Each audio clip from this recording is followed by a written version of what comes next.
That old restaurant was kind of left to rot for quite a while, but I want to reassure you, Factor Entertainment is committed to family fun and above all, safety. They've spent a small fortune on these new animatronics. Facial recognition, advanced mobility, they even let them walk around during the day. Isn't that neat? But most importantly, they're all tied into some kind of criminal database so they can detect a predator a mile away. Heck, we should be paying them to guard you. Now that being said, no new system is without its kinks. You're only the second guard to work at that location. The first guy finished his week but complained about conditions. We switched him over to the day shift. So, hey, look at you, right? Mainly he expressed concern that certain characters seem to move around at night and even attempted to get into his office. Now, from what we know, that should be impossible. That restaurant should be the safest place on Earth. So while our engineers don't really have an explanation for this, the working theory is that the robots were never given a proper night mode. So when it gets quiet, they think they're in the wrong room. So then they go try to find where the people are, and in this case, that's your office. So our temporary solution is this. There's a music box over by the prize counter, and it's rigged to be wound up remotely. So just every once in a while, switch over to the prize counter video feed and wind it up for a few seconds. It doesn't seem to affect all of the animatronics, but it does affect one of them. And as for the rest of them, we have an even easier solution. Well, I think that's it. You should be golden. Check the lights, put on the Freddy hat if you need to. Keep the music box wound up. Piece of cake. Have a good night, and I'll talk to you tomorrow.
refer to them as just the Mangle.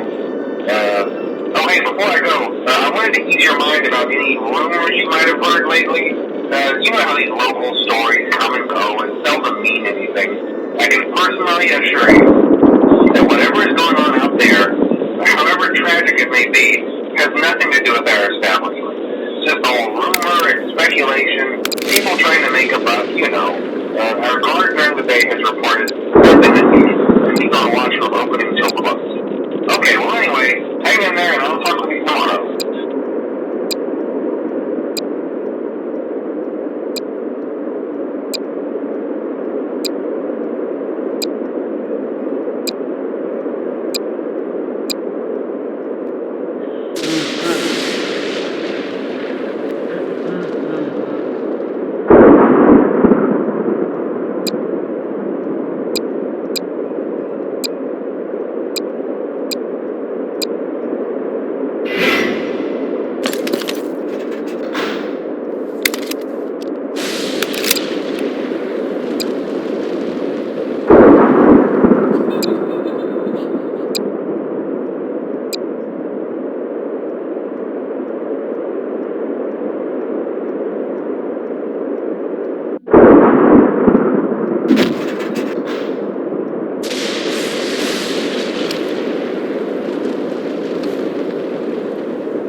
you wouldn't have any problems. Okay, so just to update you, there's been somewhat of an investigation going on. We may end up having to close for a few days. I don't know. I want to emphasize, though, that it's really just a precaution. Fazbear Entertainment denies any wrongdoing. These things happen sometimes. It'll all get sorted out in a few days. Just keep an eye on things, and I'll keep you posted. Just as a side note, though, try to avoid eye contact with any of the animatronics tonight if you can. Someone may have tampered with their facial recognition systems. We're not sure. But the characters have been acting very unusual, almost aggressive towards the staff. They interact with the kids just fine, but when they encounter an adult, they just stare. Anyway, hang tight, go on past. Good night.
Dum dum